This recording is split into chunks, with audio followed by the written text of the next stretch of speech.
Gaza വെടിനിർത്തലിന്റെ ഭാഗമായുള്ള ഒന്നാം ഘട്ടത്തിലെ 6ാമത്തെ ബന്ദിമോചനം പൂർത്തിയായി. ഖാൻ യൂനിസിൽ വെച്ചാണ് 3 ഇസ്രായേൽ ബന്ദികളെ ഹമാസ് മോചിപ്പിച്ചത്.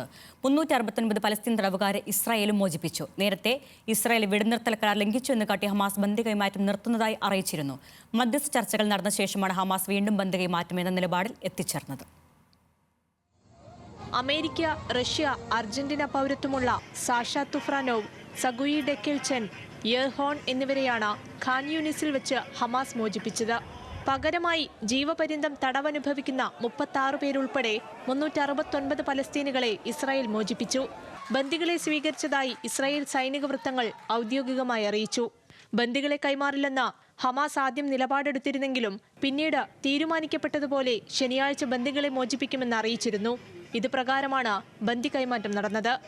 ഇസ്രായേൽ ബന്ദികളെ ഹമാസ് വിട്ടയച്ചില്ലെങ്കിൽ വെടിനിർത്തൽ അവസാനിപ്പിച്ച് ഗാസയിൽ ആക്രമണം പുനരാരംഭിക്കുമെന്ന് ഇസ്രായേൽ പ്രധാനമന്ത്രി ബെഞ്ചമിൻ നെതന്യാഹുവും അമേരിക്കൻ പ്രസിഡന്റ് ഡൊണാൾഡ് ട്രംപും മുന്നറിയിപ്പ് നൽകിയിരുന്നു.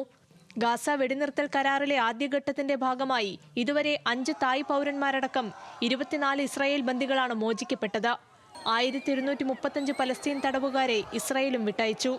ഒക്ടോബർ 7 ആക്രമണത്തിലൂടെ ഹമാസ് ബന്ദിയാക്കിയവരിൽ 33 പേരെയും ഇസ്രായേൽ ജയിലുകളിൽ കഴിയുന്ന 2000 പലസ്തീൻ തടവുകാരും മോചിതരാകുന്നതാണ് കരാറിന്റെ ആദ്യഘട്ടം.